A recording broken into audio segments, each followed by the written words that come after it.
If anyone has questions, feel free to put those in the Q&A or in the chat, and also or raise your hand if you're interested in just telling us, and we'll tag you in. So we're gonna go ahead and start with the questions that we already have. Let's start off today maybe with a marketing related question. What role does influencer marketing play in growing a roofing business, and how can I start using it? I'm honestly not sure how Scott's going to answer this, but I'm definitely curious to see his opinion from a small town roofer vibe. Um, Personally, I don't see a whole lot of application here. I have seen some larger companies bring in some people of the trade that are like HGTV type people. Um, Obviously, roofing is just one element of what those specific influencers cover, and it seemed to work pretty successfully in terms of engagement and um, uh, presence. But I don't know how much revenue that could possibly actually generate. My opinion is it's just not very practical, and I think it's probably going to be more expensive than what the return is on the back end. If your goal is engagement and your goal is just generating traffic and talks about the brand, I think it's absolutely a good tool. It could definitely help with positioning yourself as uh, an authority in the space. But outside of that, I don't know if it actually tracks down to real revenue or real dollars. Hmm. The only thing I'd add to that is I think there could be a little bit of SEO value. Um, just Jonah, am I right in saying that there could be some SEO value there to where you can kind of, because YouTube is owned by Google, so Yeah. potentially there could be some back and forth there that you could gain by having a Rainstoppers Roofing YouTube channel, and Google recognizes some of that back and forth. But my opinion is I think that there's value if financially it's not in the budget to go putting a lot of dollars towards certain things like big billboard campaigns or big TV campaigns or really expensive type marketing. And that's what we're doing. I mean, Jonah and I have been really working hard on. I've been hounding, uh, you know, free marketing. What can we do that costs nothing but just takes effort? Just organic type marketing. And I think that is a way to promote yourself on YouTube, but also then those YouTube, videos can go to your social media and be shared there. And yeah, you try. I don't want to ramble. Basically, I think that you can do some sort of organic type marketing with that kind of presence, but I also think that it's probably you're not going to see return very fast on it. That's going to be a really long play. That's going to be something you're going to have to invest a lot of time and a lot of effort into, and not just paying for a click or paying for a lead. You're investing in the long play. I think if you look at what James Hardy did with Chip and Joanna Gaines, if you're a manufacturer, if you have a product, I think that influencer space is somewhere you can go. And I'm pretty sure they license their name. If you're selling those, uh, I don't novelty is not the right word, but for lack of better words, novelty color James Hardy products. I think you could throw that stuff on your website, but I don't think you can claim affiliation with Chip and Joanna Gaines with Rainstoppers Roofing if we were doing siding, but I personally just advise against it. That's I'd be happy if anybody wants to leave some comments and provide other opinions on that, but I just can't see a return on it, and I couldn't justify putting marketing dollars into that. Who knows? Maybe that changes in the future. I think content is changing every day, and that there's definitely space for change and new tactics or techniques. But I just don't think it's personally a wise space to put money.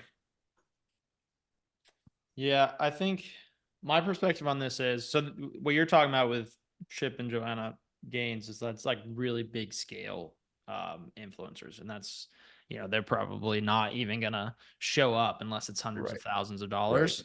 And I do think that's a good distinction can be made between micro influencers Yeah. and like full-time influencers. And micro influencers, especially like local influencers. We're talking about like, the local bank manager's wife that does, talks about clothing and on her Instagram and has, 7,000 local Instagram followers. And she's just like a kind of a local celeb, but she's not a full scale influencer. And one of the things with that type of an influencer is that they get really excited even about very small sponsorship opportunities because they're often just doing it for fun. So you don't necessarily have to pay them that much money. If you're like a local business, like a restaurant, sometimes you can get away with even just offering some free meals in order for like, hey, like if you post on your social media, we'll comp your meal for you type of a thing. And it's a little harder, obviously, with roofing. Like you can't just be giving away like roofs. Ticket's a little bit high for that. Yeah. Right. Yeah. And even roof repairs is pretty high. Or like roof inspections is a little rough, and you're gonna do that for free anyway for everybody. But you could, for if you find the right scale of micro influencer, they may really get excited about like $100 to post something on their story or something like that. The problem is like you're saying, it's really hard to track. And it's really needs to be part of a coordinated effort because you're gonna put like $100, you're gonna pay someone $100 to put something on their story, and that's probably not going to result in a roof. It might, but that's the thing is like you're probably gonna have to do that multiple times across multiple local micro influencers, and it can be part of the whole coordinated strategy. It is just gonna take some time to communicate with those influencers and coordinate that versus can be easier just to take that money and put it into like Facebook or something. So it takes a lot of intentionality behind that. I've done a little bit to speak on the SEO stuff. I did this in the past for one of my clients. Is like we did outreach to local kind of like mom blogs, and we were able to get some pretty high quality SEO backlinks, like local SEO backlinks through that. Um, but it's a lot of work. That's the thing is like it's kind of a lot of work for the return. But It's a big lift with not necessarily a ton of cost. That's what I think yeah, is you could is potentially like if you're willing to take that on yourself as a small business owner, you might not have much money out of pocket, but you're going to work hard to maybe not see much outcome from yeah, it's it. tough. Dollar for dollar, hour for hour, it's going to be a difficult task, I think. But if you got the time and maybe not the funds, that might be a way. Not to Yeah. cut you off. No, you're good. Yeah, it's tough. Especially, I think it's just also the things that do best with influencers are typically low ticket, high volume type of products and services. So here, B2C. Yeah. something to add to that. So this is not part of the question, but let's just put it in there because this is valuable stuff, I think. So instead of that, what we've been working on with Rain Stoppers is working really hard on the organic marketing side. So Facebook posts daily, posting on Nextdoor, having a account with all the lead gen places like Thumbtack and all the taking the time to build those accounts, not necessarily paying for ad space. We're not doing that, but and next door, I've got my mixed feelings about. I think that there's a lot of I'm gonna call them belly acres because that's what I call them out in the office. They're just belly acres, looking for something to whine about. But I think Nextdoor also offers an opportunity because it is very targeted to neighborhoods.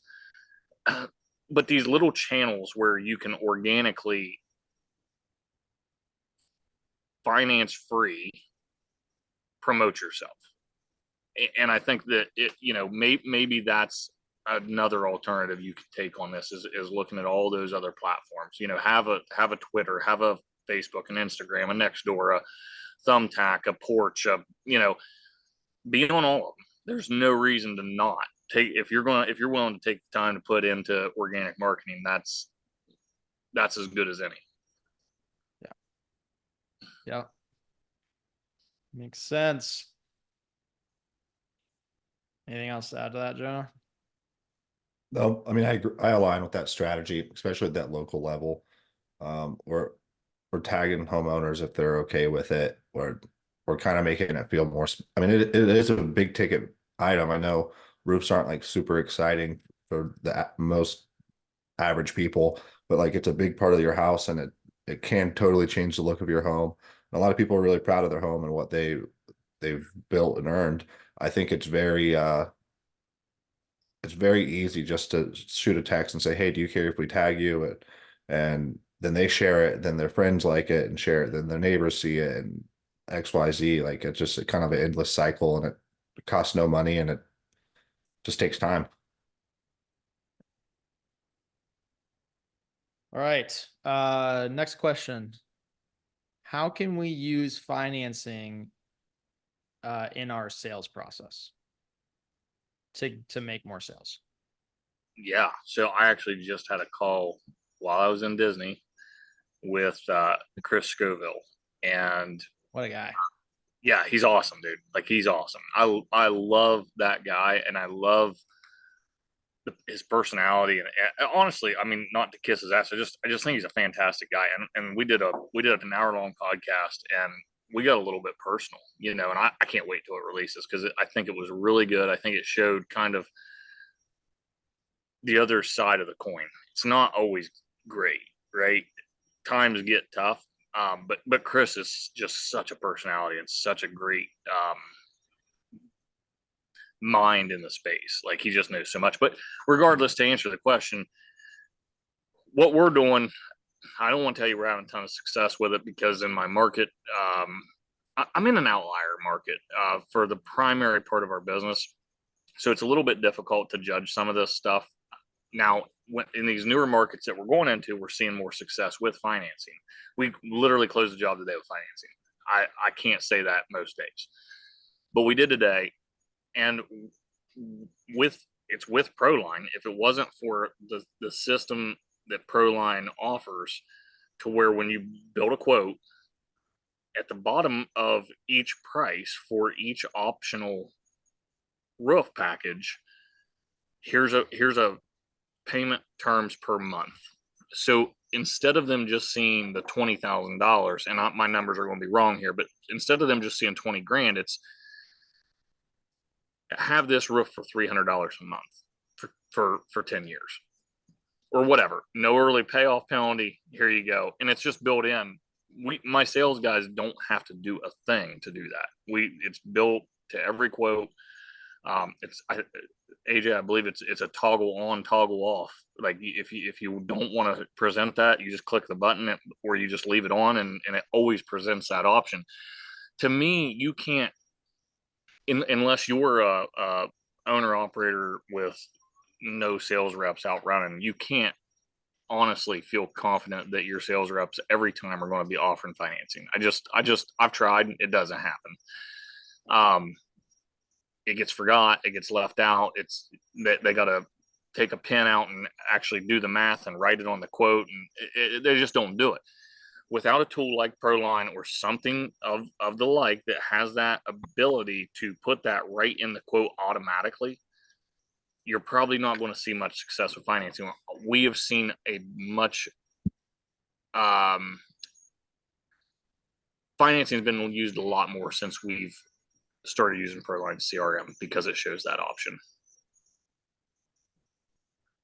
Oh, that's good. That's good to hear. One thing I want to ask you guys about with this, and I've seen this in the past, and I have my opinion that it's pretty locked in stone, but what are your thoughts about advertising financing as like a price, roof starting at X amount of dollars?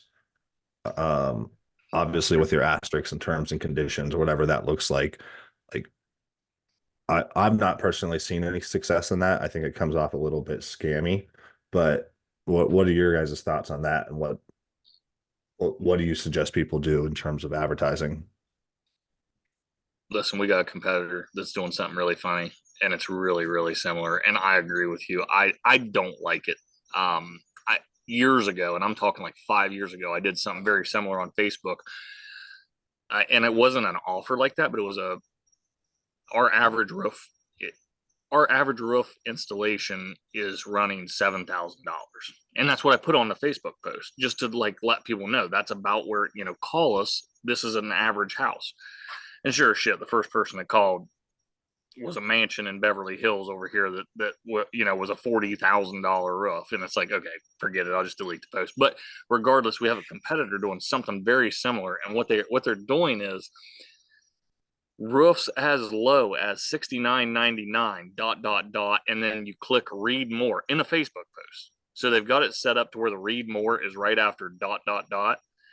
and then there's this huge laundry list of shit, and it's like there's nothing that costs $69.99.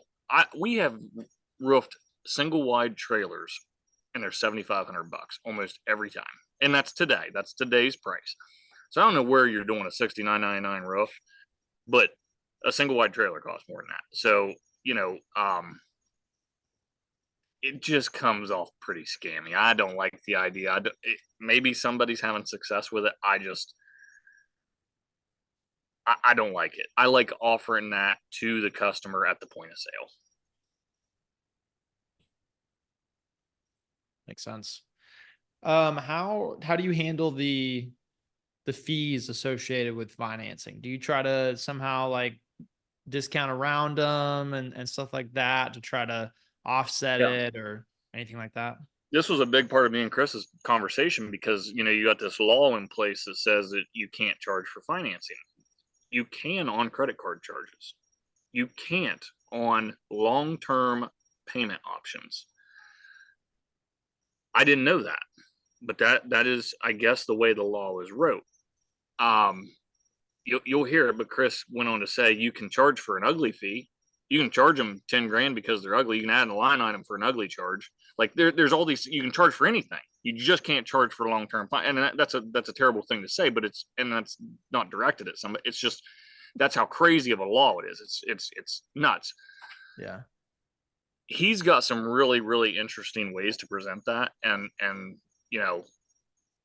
I would take a listen to some of his stuff on that. But what we do that works for us is we're very particular about the options we offer, because we know every quote we sell or every quote we write in Proline, it has the option to add in the 3.2% right into the budget of the cost of the job with a cash discount. And that's cash or check, obviously. But so what we do, since we're already charging them that 3.2%, if they're not paying cash or check, which is essentially financing ACH or credit card, what we do is we're very intentional about the options that we offer, and ours fluctuate. We've got a couple that are like 1.5% on dealer fee, and we got a couple that are like 4 to 5%. So the reason we do that is we just assume that our average is going to still fall really close to that 3.2% for the credit card fee. So essentially, we're just hoping that balances out over time. If we lose 1%, 1.5% here or there, we're not going to sweat it. It's not enough to get upset about. At least we got the job, especially in times like we're dealing with right now, where seems pretty tight on leads. But yeah, so we're just really, really intentional about the terms we offer with the dealer fees that come associated with those terms. Yeah, it makes sense. So you guys, you don't include, like, you remove the cash discount if they're doing the financing?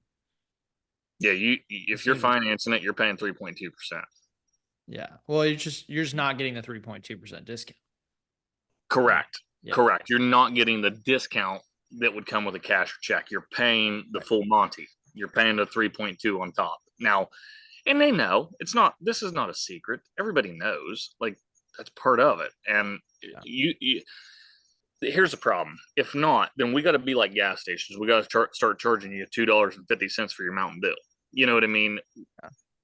Part of the cost of that Mountain Dew is because they assume 90% of the people coming through that door are using a card, or they're going to get charged at 3%. So there's a 3% tacked on top of your Mountain Dew.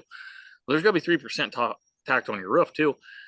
When you're talking a job that's 15, our average ticket's 15 grand, right about. I mean, that's a big chunk. And when our goal is to net, let's say our goal is to net 10%. If we're eating 3% of that, that's a third of the profit gone right off the top. So, I mean, yeah, you have to build it in one way or the other. You have to build it in. Yeah. Yeah. And as long as they're losing a discount because they didn't pay cash or cash. They didn't pay cash or check. So they're losing that discount as opposed to a fee for doing financing. You're perfectly legal. You're absolutely legal. Yeah. Cool. Yeah. At some point, we're probably we are at some point going to have embedded financing options in Proline that are not white labeled, but we'll have a financing partner. May end up being Chris. We'll see. I don't know. I don't think his company's quite in a place for that yet, but we'll figure out the right partner for it. And that's what the plan was to have it work that way, where when they're checking out on the invoice, they can just choose financing. And once again, it is deducted that cash discount is removed. One of the financing companies that we're working with is called WiseTac, and not to promote a company because that's not what I'm looking to do, but I do enjoy WiseTac because guess what? I think it's 3.2% on every job. It doesn't matter. So they've put in their information. It's a 3.2% dealer fee across the board. WiseTac makes them financing offers. There is no choosing options. They make the customer an offer, but I know what that finance charge is going to be every time. It's the same as credit card. Yeah, that's nice. Yeah, that's really nice. Cool. All right, let's get a new question here. What happened to Kyle? Where'd Kyle go? I seen him in there and now he left. He didn't like your answer. I know.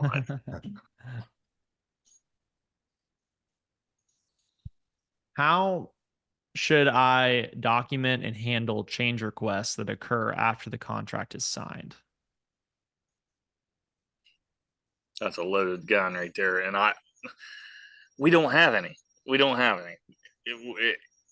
Our contract is so cut and dry. I had an attorney write it that's a good friend of mine, and he's fantastic. And I said, Adam, you write this to where I understand it.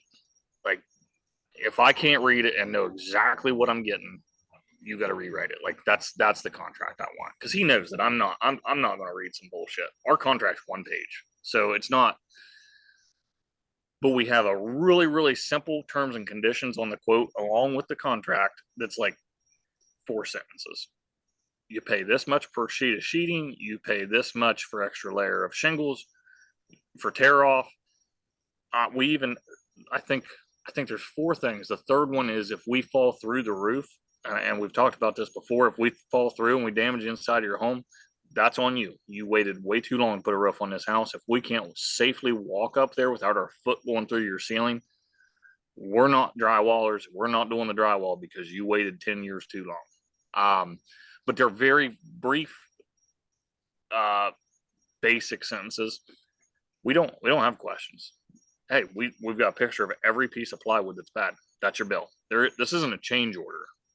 You're just getting a bill, because that's what we had to do to successfully put a quality roof back on your house to meet code. There is no change order. We're not waiting on you to sign anything. We're not waiting on you to come pay us. I know a lot of change orders, people want paid before they'll do the change order. No, we don't do any of that. We'll bill you when we're done, and that's the end of it. Now, if you're in other business, I think there's a lot of theories on how to do this, how to do it right. I personally think you should have any, say you're doing siding, you're doing windows, things like that. Still, I just don't see where you should have change orders. You need to get better in your bidding process, better in your, your order, your sales process, asking all the right questions, making sure all those things are buttoned away before you start. I just don't see where in exteriors you should be dealing with change orders. I just don't see where that should be happening. You should have enough experience in what you do that you've got all that stuff covered before you start the job. Yep. That makes sense. Makes sense.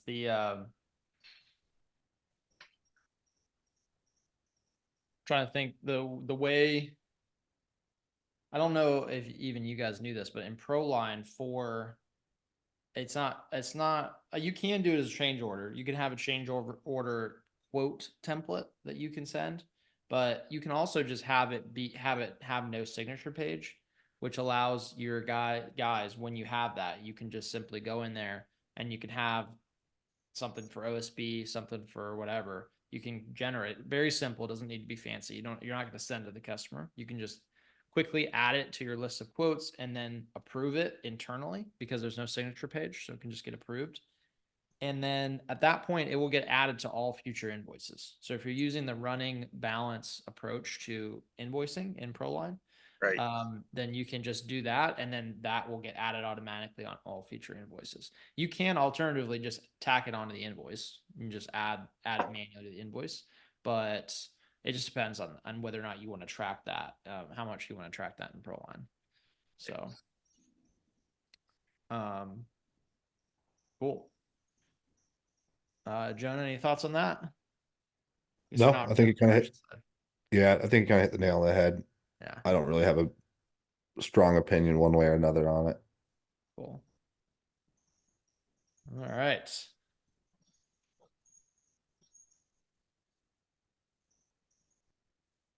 All right. We'll hit this question. I think it's a low ball or a softball, but what are the benefits of offering free roof inspections as a marketing tool? I mean, I feel like that's the only way to do it. You don't have an option. You don't have a freaking option. Hey, listen, I said this, I don't know, it must have been 3 years ago. We were talking, I don't know who I was talking to, maybe Josh, probably Josh. And I was like, fuck the guy that come up with free estimates. Because whoever started that shit, it sucks. It's like you ruined it for everybody, because you spend so much money giving. That's why we can't do repair quotes. We can't give a repair quote because we need to do that repair for $300 to $500 because it's literally going to take an hour to do. But by the time you send the sales guy there, he's there for a freaking hour plus an hour worth of drive there and back. Then the guy that's got the tech that's got, it's just, yeah, unfortunately, you have no option. If you're charging for estimates, good luck to you. I hope it works. I've never heard a single person having success with that. John used to charge for inspections for real estate agents, but he never had any of them pay it. But it was I just got one. I just did one. They paid for it 2 weeks ago. Yep. $250. I mean, it's not like I charge them a ton, but they called me and said, "Hey, we need an inspection done." And now this is different. It's different because we're going to give you a report, like a full. We offer free to estimates. Include in the sale of the home. Exactly. This is a full company cam link with descriptions of each picture of what's going on. Like this has some real detail to it, so you can pass on exactly what is going on with that roof. That's a different style of inspection than a homeowner call and say, "Hey, my roof's leaking. I think I need a new roof. Can you come check it out?" You're asking for a quote. You're not really asking for an inspection, even though you kind of are. You're wanting a price to get this job done, not what's wrong with this roof so I can pass it on to somebody else. Yeah. I say we got this done 2 weeks ago. I've maybe done 3 ever. So I'm not sitting here saying we've had success with it, but we don't want to dick with them because they literally never pull the trigger. That never turns into a sale. So if I'm going to come essentially waste my time, I'm at least going to get $250 out of it for the drive there and back. And maybe we got a 5% chance of getting a job off of it, you know? Yeah, that makes sense. The, how do you know that it's a real estate agent? Like, what can't they just sort of pretend that they're the homeowner? Oh, they could. I just don't think they're real estate agents like to let you know they're real estate agents. I mean, just to be honest, that's my experience with it. They can't help them. They can't help themselves. They have to. Hey, I love them, man. I They're think like vegans. They just, it becomes their personality. Real estate agents are like vegans. Oh, Got to gee. clip that one. Yeah, that's a good one. I'm gonna get a lot of hate on my LinkedIn. That's perfect. That was No, gold. hey, I've got some real estate agent friends of mine. One of my cousins, first cousin, is a real estate agent. Dude, they're grinders. Like, I give it to them. Like, their job sucks. I would not want that job because there's no, unlike a business. So, like, you know, I have finally can say that I feel that I've built a business, and that's real recent to me. Like, maybe a year and a half. I've been doing this for 10 years. Prior to, I built a really stressful freaking job. But real estate agents, they never get out. I've got I don't want to call her a friend because she's like 70, but a woman that I've dealt with in real estate that's kind of one of the top people in our area. That chick starts her day at 5 o'clock in the morning. I swear to God, she's usually texting me at 10 o'clock at night still. Like, and she's been doing that for 50 years. And there's no, you can't replace her. You can't hire someone under her to, you can become a broker. That's your only option. But if you're an agent, you're grinding, dude, forever. Like, it never stops. Yeah. No, they do. I guess they have some things to definitely be proud of, but at the same time, no, you don't have to usually ask. They usually tell you. Yeah. Uh, all right. Let me go down here. Do you have any tips for handling seasonality in roofing sales? What kind of strategies can be used to offset like seasonality? I've Sell been more when asking it's this. warm. Yeah, for real. But it doesn't work. It doesn't work unless you go. The only people I know that are doing any good in the winter, like true winter, is Arizona, down Zach out here in Phoenix. Their slow season is in like late spring, and then Southern California. But even the guys I know in Florida, unless you go to like Miami, like South Florida, they still have a winter, and they still like slow way down. In Texas, they still slow way down in the winter. John, he's in Georgia. His winters die. Like, and it's like, I was in Savannah in February. It was 55 degrees, like perfect working weather. Like, you could go out there and nail shingles all day long. It just, I don't know. I've been asking this question almost to every roofer that's been on my podcast to try to, because I want to know. Like, what are you doing in the winter? Nobody's got an answer. The only thing I almost have switched gears because this year we took on we always take on something in the winter. And I swear to God, we always regret it. Like, we always regret taking on that thing in the winter that, well, this could get us through the winter to make some cash. I can tell you, going into the winter of 24-25, I will not be taking those projects. We will Why is that? dedicate. So backtrack to when we used to do everything, a little bit of everything, right? Remodels, home building, we were doing a little bit of everything. But we were trying to transition out of that into just exteriors. Sure as shit, we would take on a remodel. And the last one I did, I'll never forget it because it might have been the worst customer I ever had. The project, we started it in January, should have been done with it. It was a big project. Should have been done with it by the end of February without much issue. It was an addition, full exterior, finishing the whole big project. That job didn't finish till mid-May. Now, grant we didn't work on it every day toward the end there, waiting on a lot of things, but we wasted so much quality weather time beating on this project. It really wasn't making us money anyway.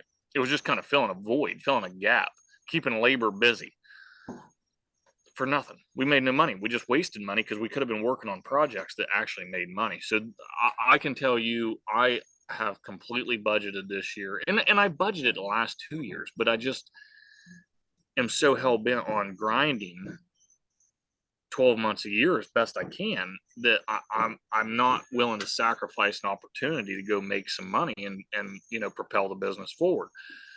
The job we took wasn't even too far outside of our scope. It was just, it's outside of our service area some, and it's new construction commercial, which is, we do commercial, but we don't do new construction.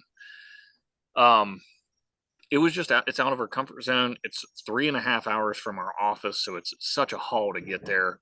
Well, 3 hours or so, but regardless, we're still finishing it. We're still finishing it today. And you know what we're doing? We're wasting time that we can be doing projects that pay money. So I can promise you this year, and I've made kind of a pact with my sales guys. I won't do that this year. We are not doing that. We're not taking anything on. January 1st, our season's close. We do get nice days in Ohio. Like we still get a 45-degree day where we can go put metal on a roof, or we can still do a roof here or there. But that's all we'll do. We will just continue our same business model. We will work on days that are able to work. If we can't work, we stay home, and we work on the business. So my sales guys, hey, take some time off, get some vacation in. Okay, you're done vacationing, come back.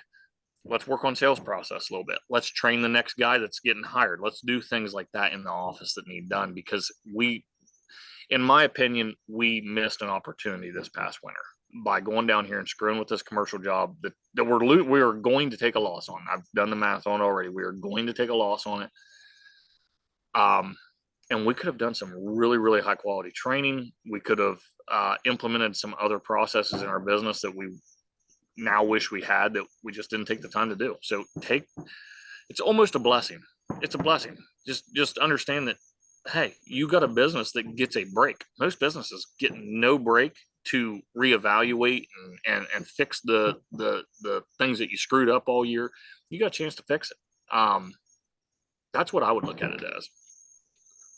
I mean, I've been in Ohio for all my life, basically, and I've been in the roofing space for around 6 years. So I've dealt with seasonality for pretty much since my professional career in the roofing space. And like the downtime is when you look at your systems and your operations and find ways to improve your marketing. If you're going through a rebrand, or if you're really trying to narrow down the best way to spend money and create good assets on a digital front, like that's your downtime to do that. The roofers aren't busy, so you have more time to communicate with the sales team or your general managers, and you can really dedicate time and resources to developing your brand in those off seasons. I mean, that's exactly what we did, the Range Stoppers. And took a huge loss on a commercial job. Yeah, I wasn't part of that though. We did it both. We did both of them. Yeah, you did that on your It own. was a really expensive winter here.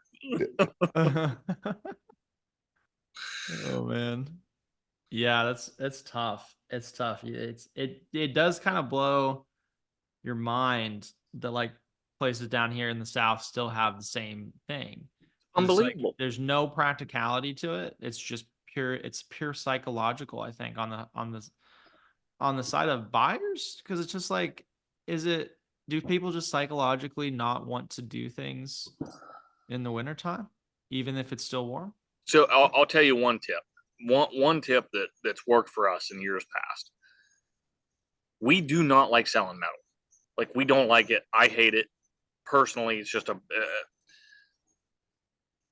but I can promise you, because I am a business person at the end of the day, and I've got people that want to work, we will throw ads up all of November and December about metal roofing. Right. because you can put metal roofing on in 5-degree weather as long as there's no snow on the roof. It doesn't matter. So we have been very fortunate with some of these government type projects that we do that they don't give a shit what the material is. They just want a roof put on. And now we're not selling them junk. I mean, we're putting a good quality metal roof on. Like, I just don't like it. I don't like to sell it if I don't have to.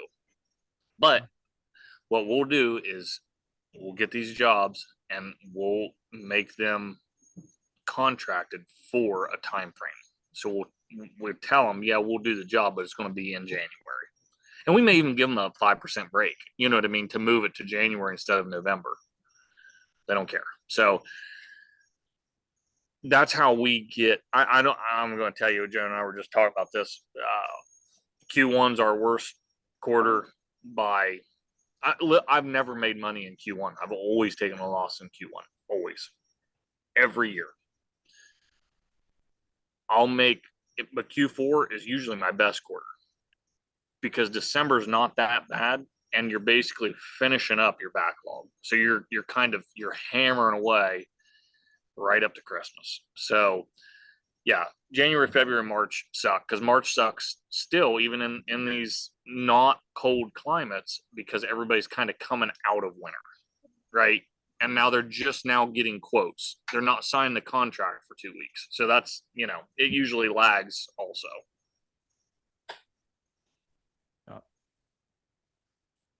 AJ, you got to send us some of those Proline shirts.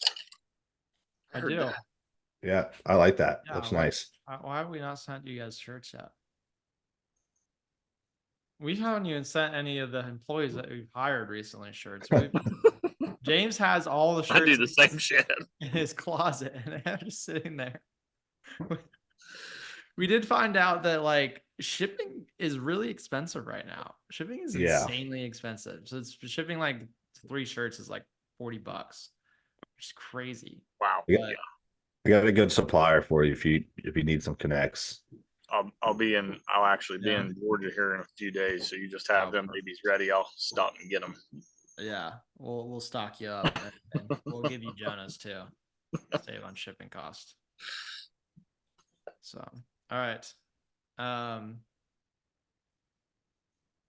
Let's you get one good business question. You got any good ones in there? Just general business? Yeah. Something just meaty.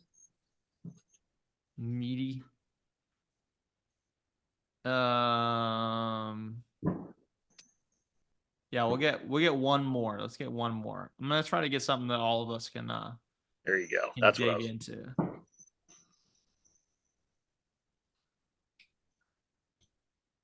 You haven't really given any response yet.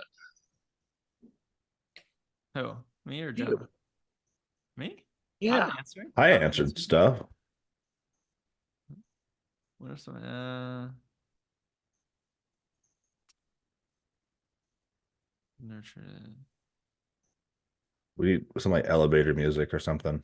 Yeah, as I search for questions. Yeah, like the Slack. Yeah, this is a pretty good one. I got a pretty good one. I love the Slack elevator music. Yeah, me too. Smooth jazz. Yeah. Yeah, it's phenomenal. All right, let's do this.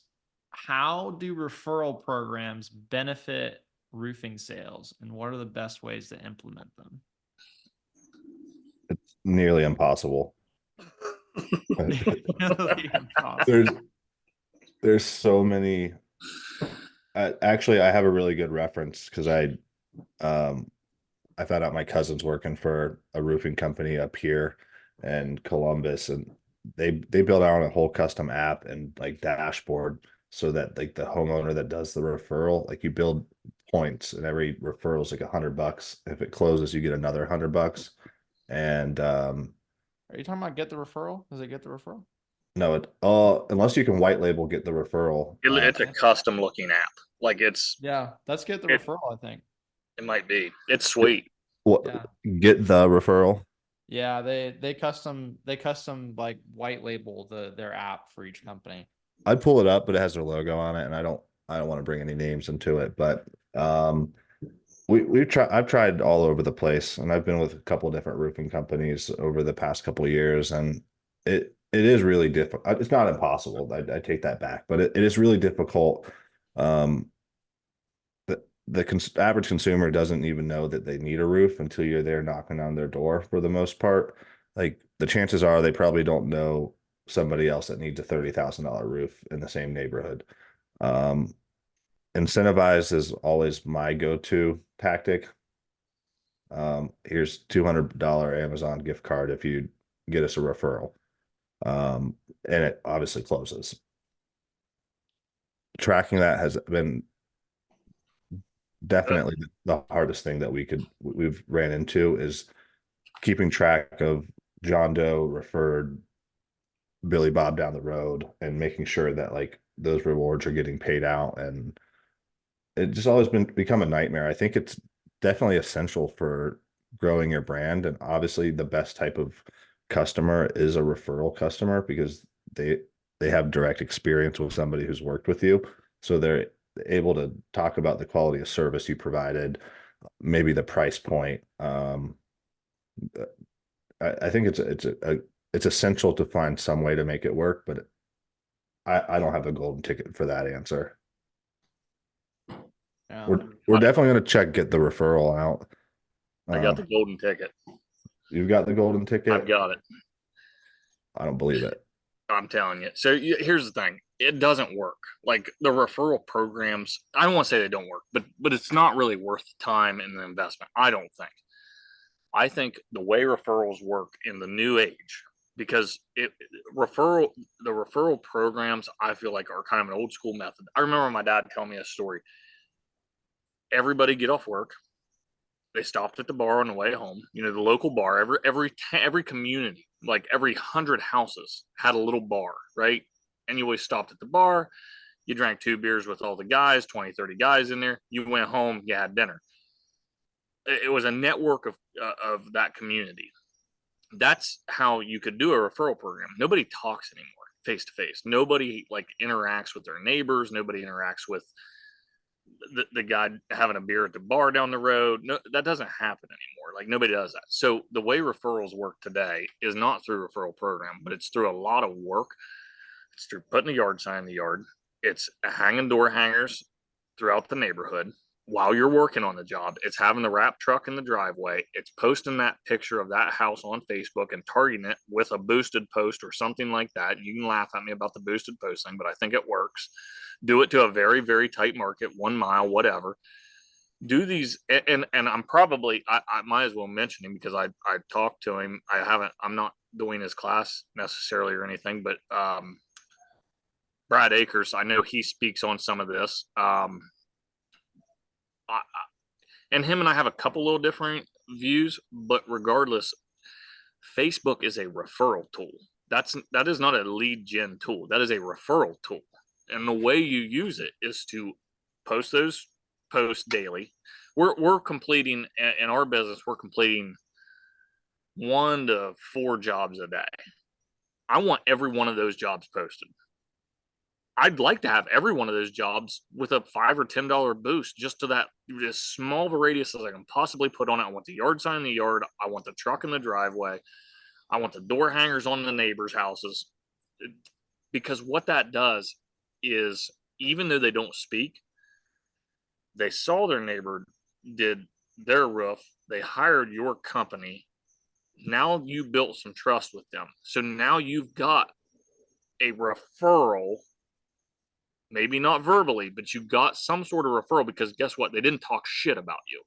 So if they didn't talk shit, because the only people that talk today are the ones talking negative.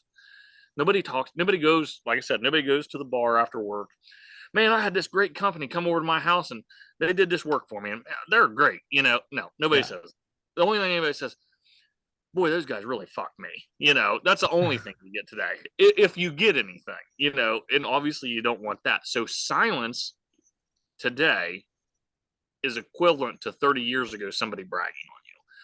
So if you can just have a really strong presence in the neighborhood, have a really strong presence in that community, every job you do, you get a silent referral. You don't have to pay for those. people just they're giving them out because they're not saying bad things about you because you did them right. You did the good job. You did what you're supposed to do. And that's, to me, today, how referrals are built.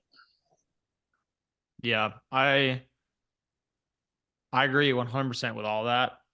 Also, the only other thing I'd add is I think the bar is now social media. Like people are going home and sitting on Facebook for 2 hours before they eat dinner is what's happening.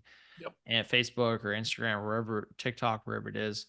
And so I've never implemented this idea, but I've been thinking about this quite a bit because we keep getting requests for Proline to implement some kind of referral system built in, and I'm like, I've been feeling that same thing you guys are both talking about, which is like the typical referral program is kind of outdated.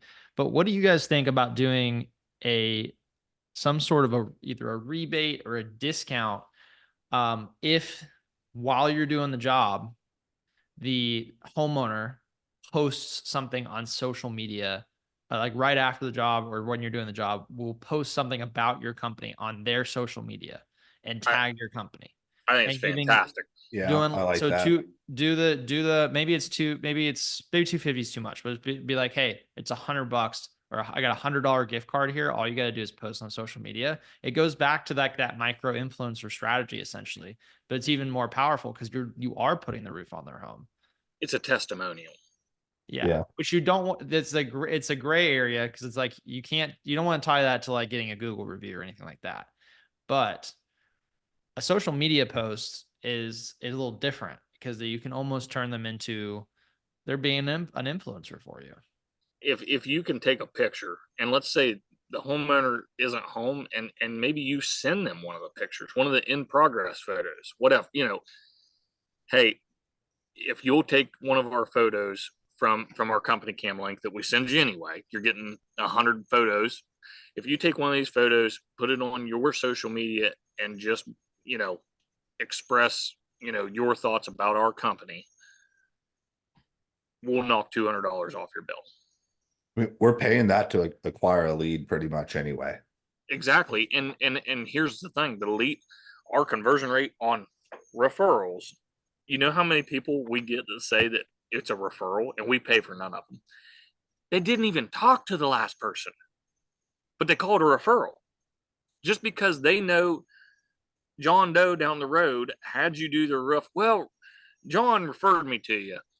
You've never spoke to the man. And we find that out. Like you've never talked to the guy. Yeah, they never Sure actually. shit, you trust his opinion because he didn't go trash you on social media or on Google. Yeah. So, yeah, I agree. I think that's exactly the right thing to do. Yeah. Kind of combine the We two. all want the referral program to work. That's the problem. We all want that much easier magic if it just stick worked. because we know that we're doing people a good job and we're doing quality work and we're giving them a good price and we're doing all the right things.